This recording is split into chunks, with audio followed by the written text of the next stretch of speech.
Did you know that the world's first university is in Africa? That African mathematicians invented calculation systems long before the computer? That African astronomers mapped the stars millennia ago? These questions are not mere historical curiosities, they are at the heart of Pan-Africanism, a movement that asserts that Africa is a continent of knowledge and innovation, and that its peoples have always contributed to the intellectual history of humanity.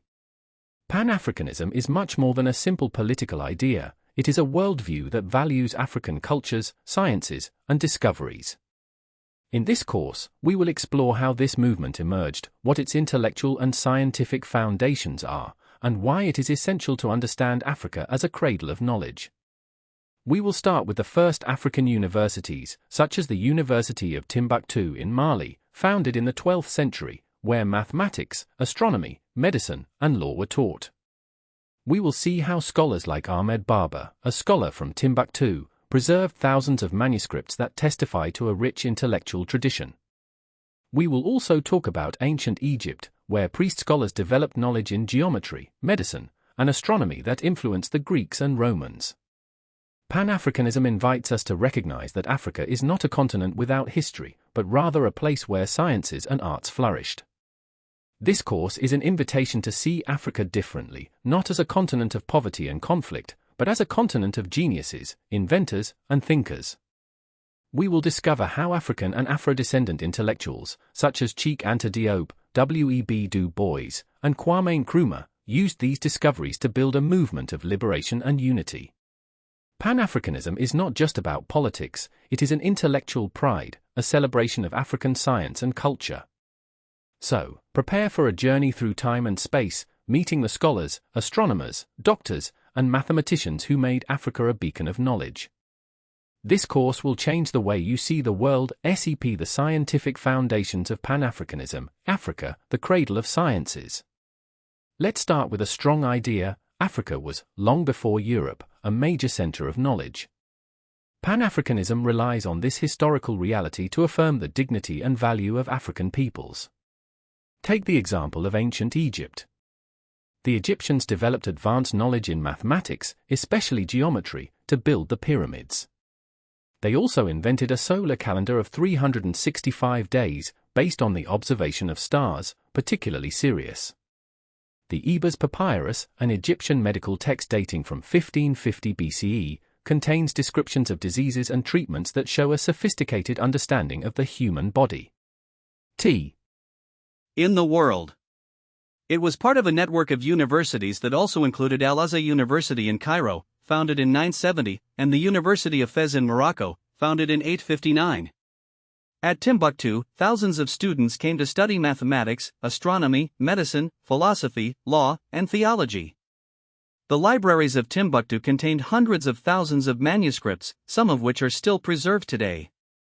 One of the most famous scholars of Timbuktu is Ahmed Baba, 1556 to 1627, a scholar who wrote more than 40 works on various subjects, ranging from grammar to theology to astronomy.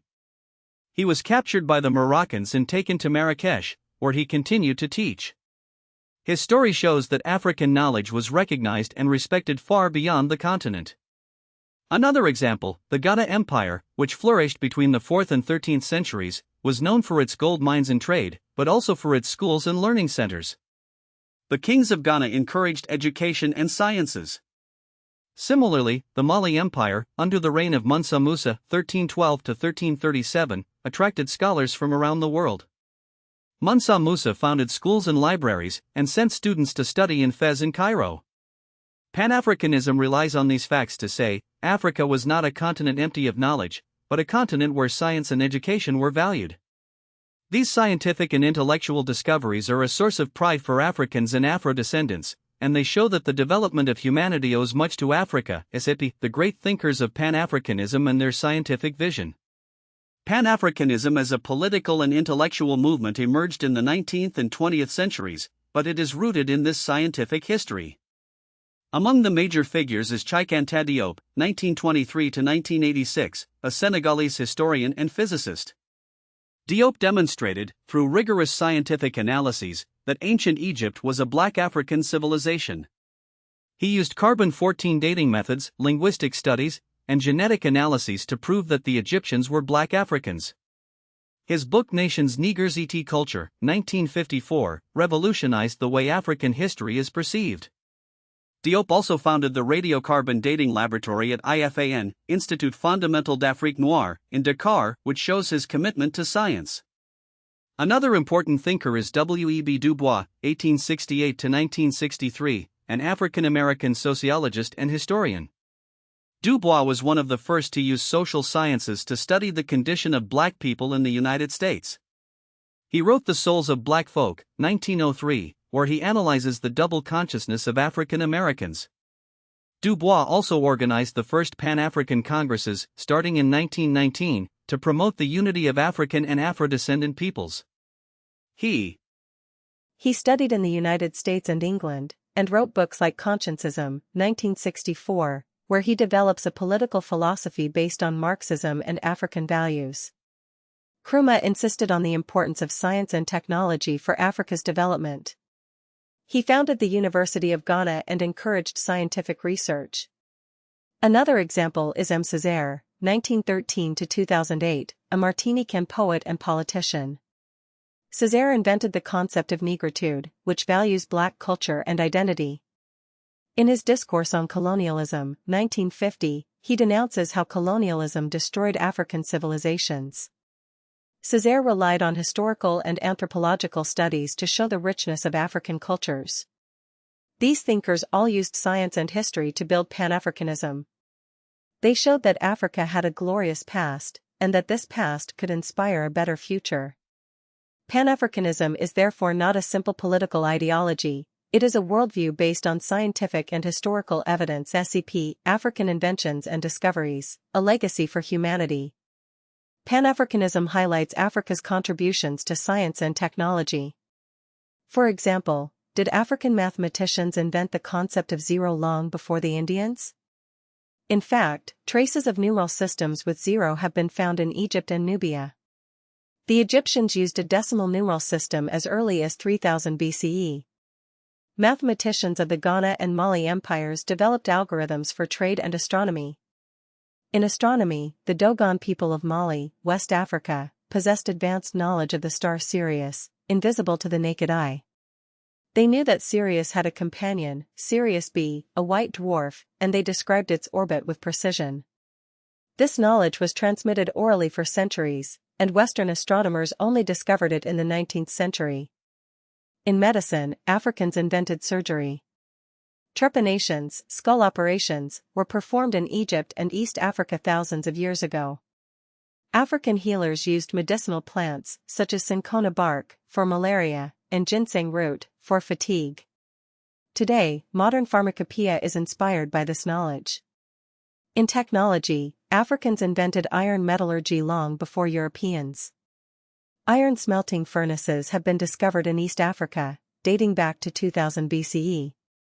African blacksmiths produced high-quality steel tools and weapons. The Ghana Empire was famous for its iron weapons. In architecture, the Egyptians built the pyramids with incredible mathematical precision. The ruins of Great Zimbabwe, in Zimbabwe, show mastery of stone construction without mortar. The cities of Timbuktu and Djenné, Mali, were centers of earthen architecture, with magnificent mosques like the Great Mosque of Djenné, the largest earthen building in the world. Pan-Afri. CE, Education and Development.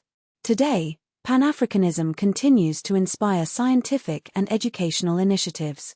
For example, the African Union, AU, launched the Agenda 2063 program in 2013, which aims to transform Africa into a prosperous and integrated continent. One of the objectives is to promote scientific and technological education. The AU also created the African Academy of Sciences, which supports research in fields like medicine, agriculture, and energy.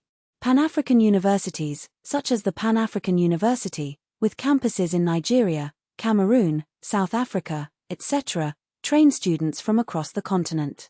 In the field of technology, African startups are innovating in health, agriculture, and finance. For example, M-Pesa in Kenya, a mobile payment system, revolutionized financial transactions. African scientists are working on vaccines, such as the malaria vaccine developed by Kenyan and Ugandan researchers. Pan-Africanism also encourages the rediscovery of African languages in science education. For instance, South African universities teach mathematics in Zulu or Xhosa. Researchers like Professor Mamekgethi Phakeng, South African mathematician, advocate for teaching sciences in African languages. Pan-Africanism reminds us that science is universal, but it can be rooted in local cultures. In the classroom, these ideas can be applied by studying mathematics with African numeral systems, or learning astronomy with Dogon knowledge. Pan-Africanism is not just a theory, it is a practice that can transform education.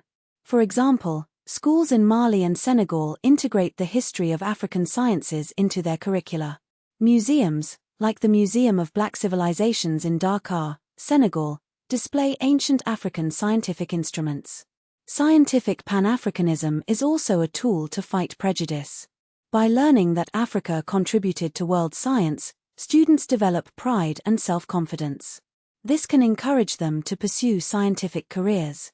In conclusion, Pan-Africanism today is a living movement that uses science and education to build a better future for Africa and the world. Let's go further into the scientific exploration of Pan-Africanism. A fascinating aspect is the study of the Timbuktu manuscripts. These manuscripts, written in Arabic and African languages, like Songhai, cover subjects such as mathematics, astronomy, medicine, philosophy, and law. For example, there are treatises on trigonometry, astronomical tables for predicting eclipses, and descriptions of diseases like leprosy. The Timbuktu Manuscripts Project, launched in the 2000s, has digitized and preserved these documents. Researchers from around the world study them to understand medieval African sciences. NS were close to populations from sub-Saharan Africa. For example, a 2017 study on the DNA of Egyptian mummies showed links to East and West Africa. Scientific Pan-Africanism uses these discoveries to deconstruct racist narratives that have denied African contributions. Another advanced topic is African philosophy of science. Thinkers like Professor Ngugi wa Thiong'o, Kenya, and philosopher Valentin Mudim, DRC, have shown that African knowledge systems are different from those of the West. For example, traditional African science is often holistic, linking nature, spirit, and community. Pan-Africanism encourages a pluralistic approach to science that respects local knowledge.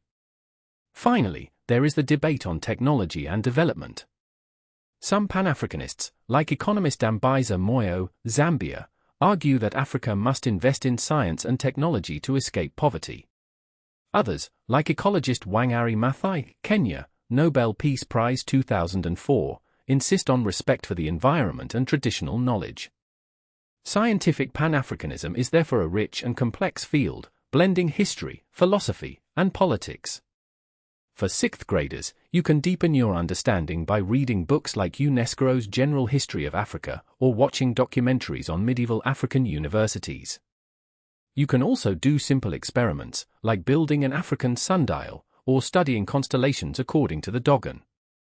The important thing is to understand that African science is not a curiosity of the past, but a source of inspiration for the future. To understand and remember this course on scientific Pan-Africanism, here are some methods.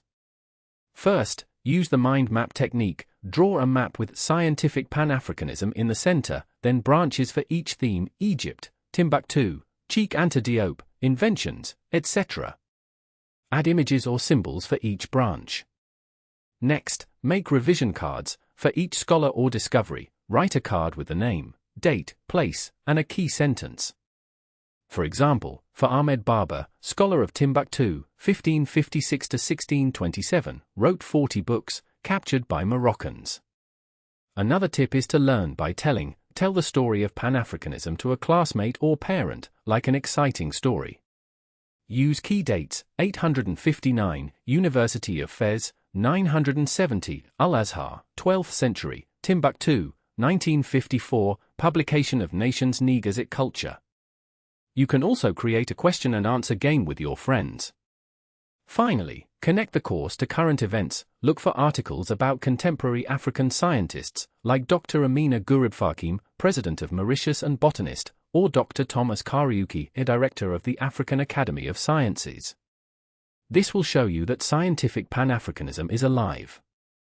Don't forget to ask questions. Why does Pan-Africanism emphasize science? Ho! Ulcher by Chikante Diop, Presence Africaine Editions, 1954. It's a bit difficult for 6th grade, but you can read excerpts with the help of an adult. Watch the documentary Timbuktu, the manuscript saved from the sands, available on YouTube. It shows how the manuscripts were hidden during the jihadist occupation in 2012. Visit the UNESCO website on the General History of Africa, online. You will find chapters on African sciences. Another interesting book is L'Afrique des Sciences by Jean-Marc Ella, L'Harmattan Editions. For the more curious, listen to podcasts like Afrique, La Science and Marque from RFI. You can also do research on African mathematics. The African Mathematical Union website offers resources. Finally, ask yourself these open questions. How could African scientific knowledge be used today to solve the continent's problems? Why is it important to recognize African contributions to world science? How can Pan-Africanism encourage young Africans to become scientists? Discuss these questions with your class or teacher. You can also organize a presentation on an African scholar, like Ahmed Baba or Chikante Diop, and present it to your classmates. Scientific Pan-Africanism is a fascinating subject that can open new perspectives on history and science.